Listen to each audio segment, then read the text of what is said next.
आपके मरने के बाद आप हैं। यदि आप शरीर हैं तो आप तो मरने के बाद भी हैं, पर मरने के बाद क्या नहीं है? जोर से, आत्मा। तो आप कौन हैं? आप शरीर हैं कि आत्मा हैं? हम सब आत्मा हैं। हम सब कौन हैं? जोर से, जोर से। शरीर क्या है आपका? शरीर आपका कपड़ा है। जैसे आपने कपड़े पहने हैं, अब शाम को आप बदल दोगे कपड़े, कल आपके कपड़े ये चेंज हो जाएंगे। उसी तरह आत्मा ये शरीर रूपी कपड़ा पहनती है, तो शरीर रूपी कपड़ा बदलती रहती है। आज मनुष्य का कपड़ा पहन लिया, कल कुत्ते का पहन लेगी तो कुत्ता का शरीर पा जाएगा, गधा, हाथी, शेर, चमगादड़, कुछ भी मानो। आत्मा शरीर का कपड़ा पहनती और शरीर का कपड़ा उतारती है। शरीर बदलता रहता है पर आत्मा नहीं बदलती। आपके कपड़े बदलते हैं, आप थोड़ी बदलते हो। आत्मा में परिवर्तन नहीं है, शरीर में परिवर्तन है। शरीर केवल 100 साल के लिए मिलता है और आत्मा करोड़ों साल के लिए है। आत्मा अमर है, शरीर अमर नहीं है। शरीर केवल 100 साल का है। आप कितना भी बढ़िया खान पान रखोगे, ज्यादा से ज्यादा 100 साल, 110 साल जियोगे बस। बोलो हाँ। शरीर की उम्र 100 साल की है, लेकिन आत्मा की उम्र, आत्मा अमर है। अब ये बताओ, शरीर बना 5 चीजों से, पृथ्वी, जल, वायु, अग्नि, आकाश, 5 से बना और 5 में समा गया, शरीर खत्म। अब बात करते हैं आत्मा की। चलो बताओ, शरीर 5 चीजों से बना, आत्मा कितनी चीजों से बनती है? जोर से। मैया, मैया, ओ मेरी माँ, चश्मा वाली मैया, बताओ मेरी माँ, आत्मा कितनी चीजों से मिलकर बनती है मेरी माँ? बताओ मैया।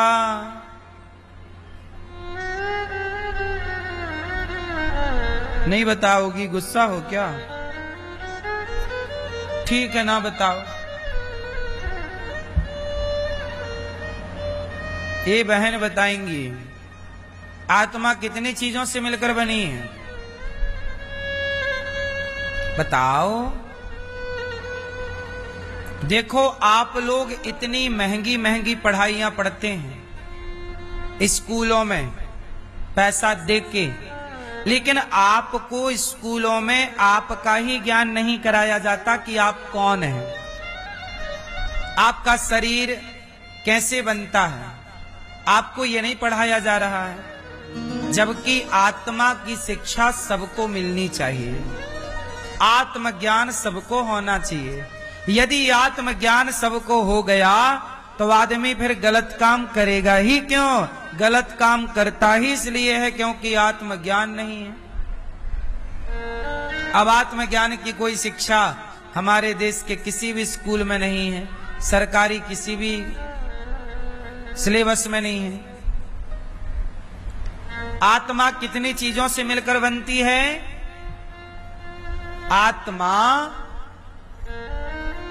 शरीर तो 5 चीजों से बना, पर आत्मा एक से बनती है। आत्मा किससे बनी? परमात्मा से। परमात्मा का ही अंश आत्मा है, ईश्वर अंश, जीव अविनाशी। जैसे आप में से कितनों के घर में गंगा जल है? आप में से कितनों के घर में गंगा जल है? अब बताओ कि वो गंगा है आपके घर में या गंगा का अंश है? बोलो। जो आपके घर में गंगा जल भरा है बोतल में, वो गंगा है कि गंगा का अंश है? गंगा नहीं है ना वो, गंगा तो बह रही है। तुम्हारे घर में तो बोतल में भरा है पानी, गंगा तो बह रही है। उस बहती गंगा से एक बोतल पानी आपने निकाल लिया तो वो बोतल का पानी जो है वो गंगा का अंश है। और गंगा क्या बन गई? अंशी। गंगा है अंशी, और वह बोतल भर पानी क्या हो गया? अंशी का। बोलो, साथ दो मेरा बोलने में, समझ में आए, हमें लगे तो आपको समझ में आ रहा। गंगा क्या है? अंशी, और वो बोतल का पानी क्या है?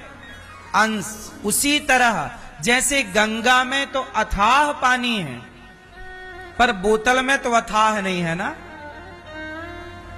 उसी तरह ईश्वर का अंश, जैसे गंगा का अंश आपके घर में गंगा जल के रूप में है, ऐसे ईश्वर का अंश ही आत्मा के रूप में सबके भीतर विराजा है।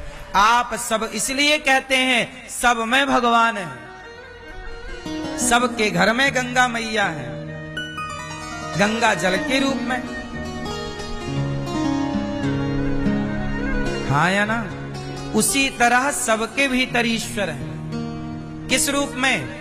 आत्मा के रूप में। साइंस उसे एनर्जी कहता है, आध्यात्म उसे आत्मा कहता है।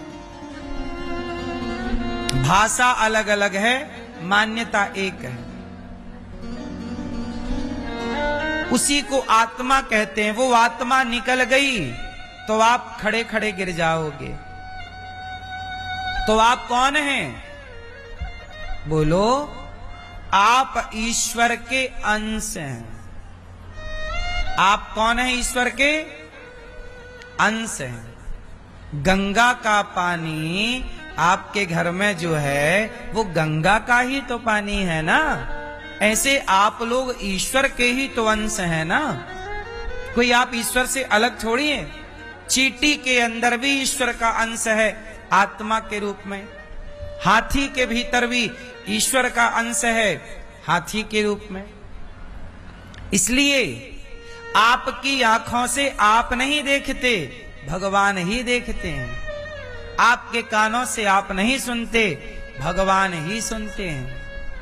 जैसे आपका मोबाइल है, एक बात बताओ, आपका मोबाइल हर समय आपकी बात सुनता है कि नहीं? यदि उसका सॉफ्टवेयर एक्टिवेट कर दिया जाए, जहां आपका एंड्रॉयड मोबाइल है, तो पूरे एक्सेस तो उसके पास है ना, जो एंड्रॉयड कंपनी बना के आपको दी है। वो चाहे तो अपने आप आपके मोबाइल का कैमरा एक्टिवेट हो जाए, आपको पता ही नहीं लगेगा कि कौन सी बात कैमरा सुन रहा है, कौन सी बात मोबाइल नहीं सुन रहा और सुन रहा। आपको तो लगा मेरा मोबाइल बंद है, पर फिर भी वो सब रिकॉर्ड कर सकता है कि नहीं? यदि ऊपर हेड में बैठा सॉफ्टवेयर चाह ले तो। बोलो हाँ। ये बात समझ रहे हो मेरी कि नहीं? मतलब मोबाइल आपका है, पर मोबाइल देखेगा वही जो एंड्रॉयड बनाने वाली कंपनी चाहेगी। वो जब चाहे आपकी बात सुन सकती है, क्योंकि आपके आसपास मोबाइल है। आपको लग रहा है मेरे मोबाइल पर कोई रिकॉर्डिंग थोड़ी हो रही है, पर रिकॉर्डिंग नहीं हो रही है। फिर भी आपका मोबाइल चाहे तो बिना रिकॉर्डिंग कुछ भी किए, आपका हाथ ना लगाओ, फिर भी वो वहां रिकॉर्डिंग कर सकता है, यदि सॉफ्टवेयर चाह ले तो। बोलो हाँ या ना? और ऐसा होता है या नहीं होता? भाई आप क्या बोलते? मोबाइल हमारा क्या हो जाता है? हैंग नहीं, हैक हो जाना। हैक शब्द क्या है? हैक शब्द, यदि आपका मोबाइल हैक हो गया तो वो वहां बैठे बैठे आपके मोबाइल को चला सकता है,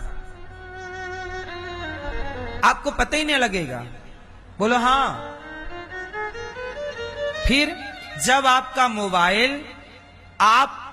मोबाइल सब देख रहा है, आपका मोबाइल सब सुन रहा है, तो उसी तरह आप एक मोबाइल हैं। आपकी आंख से आप नहीं देखते, आपकी आंख से ईश्वर देखते हैं। कान से आप नहीं सुनते, भगवान सुनते हैं। वाणी से आप नहीं बोलते, ईश्वर बोलते हैं। इसलिए कहता हूं कि आपकी वाणी में ईश्वर का वास है, नेत्रों में ईश्वर का वास। ईश्वर का वास ना हो तो आंखों में दिखना बंद हो जाए, फिर लोगों को दिखाई क्यों नहीं पड़ता? लोग कहते हैं पानी सूख गया, तो भैया डलवा लो ना पानी जहां डलता हो और देखने लग जाओ। कुल मिलाकर ईश्वर चाहेंगे तो देखोगे, नहीं चाहेंगे तो आप लाख प्रयास कर लो। इतना मेडिकल साइंस आगे निकल गया, पर अंधे की आंखें लौटा पाता मेडिकल साइंस, तो कोई अंधा क्यों होता? रोशनी क्यों जाती? इसका मतलब ये हुआ कि आपका शरीर जो है यह ईश्वर के अधीन है। जैसे आपका मोबाइल जिस कंपनी का है उस कंपनी के अधीन है, उसी तरह आपका शरीर ईश्वर के अधीन है। आप जो भी कहते करते सब ईश्वर के पास रिकॉर्ड होता है। वो डेटा रखते हैं ना कि तुमने कितना पाप किया, कितना पुण्य किया। इसलिए कहता हूं गलत काम करने से बचो। कोई देखे ना देखे, भगवान देख रहे हैं और ईश्वर तुम्हारी ही आंखों से देख रहे हैं। समझ में आई कि नहीं? इसलिए आप ईश्वर के अंश हैं, आप शरीर नहीं, आप आत्मा हैं। मैं ईश्वर का अंश हूं, इसलिए भगवान को पाने आया हूं। मेरा उद्देश्य ईश्वर को पाना है, ना कि प्रपंच में उलझना। आप किसके अंश हो? जोर से, फिर से, अच्छे से बोलते भी नहीं है ना आप लोग। इतने लोग बैठे हैं, एक साथ बोलें कितना अच्छा लगेगा। आप किसके अंश हो? हाँ, ईश्वर के अंश, भगवान के। चलो ये बताओ, पानी जब बरसता है तो बह के किस तरफ जाता है? हिमालय की तरफ कि समुद्र की तरफ? आज तक पानी बह के हिमालय की तरफ गया? क्यों नहीं गया? क्योंकि पानी किसका अंश है? समुद्र का। पानी किसका अंश है? हमेशा अंश अंशी की तरफ भागता है। अंश है जल और समुद्र है अंशी। क्योंकि जब बाष्पीकरण होता है, बादल बनते हैं, तो बादल पानी कहां से उठाते हैं? समुद्र से ना बाष्पीकरण होता है अधिक मात्रा में। बोलो हाँ कि ना? तो ये बताओ, पानी किस तरफ भागता है? समुद्र की। अच्छा, धरती में हर चीज ऊपर से नीचे गिरती है क्योंकि गुरुत्वाकर्षण है। ये गिर गई। ये बताओ कि हर चीज ऊपर से नीचे क्यों गिरती है? गुरुत्वाकर्षण, ये तो ठीक है, दूसरा कारण बताओ। सिद्धांत पे बात कर रहा हूं, बताओ। कोई भी चीज ऊपर से नीचे क्यों गिरती है? मतलब गिरती है, ऊपर ही क्यों नहीं रहती, नीचे क्यों गिरती है? क्योंकि इस संसार की हर चीज इस धरती का ही अंश है। इस पुष्प में पृथ्वी तत्व है या नहीं? बोलो। आपके शरीर में भी पृथ्वी तत्व है, पृथ्वी जलवायु अग्नि आकाश। इस पुष्प में भी पृथ्वी तत्व है और इसमें पृथ्वी तत्व ज्यादा है। आपके शरीर में जल तत्व कम है पर पृथ्वी तत्व ज्यादा है। बोलो हाँ। जल तत्व की मात्रा भी भारी है पर पृथ्वी तत्व और भारी है। आपका पूरा स्ट्रक्चर पृथ्वी तत्व है। बोलो हाँ। तो ध्यान से सुनने की बात है कि ये पुष्प में पृथ्वी तत्व है, इसलिए पृथ्वी का अंश हो गया ये सब। मैं भी पृथ्वी का अंश हूं, ये पुष्प भी पृथ्वी का अंश है, तिनका भी पृथ्वी का अंश है और हमेशा अंश अपने अंशी की तरफ खींचता है।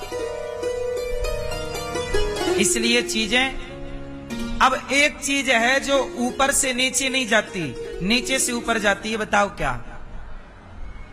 हर चीज गुरुत्वाकर्षण, हर चीज ऊपर से नीचे आती है, पर एक चीज है जो नीचे से ऊपर की तरफ जाती है। बताओ क्या?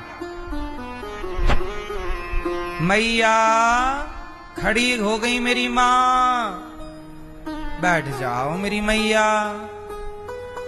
बताओ वो कौन सी चीज है जो नीचे से ऊपर जाती है? आप बताओ क्या? क्या क्या? अग्नि। जब आप माचिस की तीली जलाओगे तो माचिस की तीली में जो ज्योत जलेगी वो नीचे की तरफ जाएगी कि ऊपर की तरफ? बोलो क्यों? जब हर चीज ऊपर से नीचे गिरती है तो आग की लपटें नीचे क्यों नहीं जाती? आग की लपटें ऊपर क्यों जाती हैं? क्योंकि आग किसका अंश है? आग किसका अंश है? सूर्य का। आग किसका अंश है? सूर्य का। आग अंश है और सूर्य अंशी है, इसलिए अंश हमेशा अंशी की ओर खिंचता है, इसलिए अग्नि ऊपर की ओर जाती है। ये सिद्धांत है। ये सब पढ़ाने का विषय है बच्चों को, स्कूलों में नहीं पढ़ाया जाता कुछ। ये विज्ञान है, ये साइंस है, लेकिन हमारा अपना भारतीय विज्ञान नहीं पढ़ाते, ये कचरा पढ़ाते रहते हैं बच्चों को।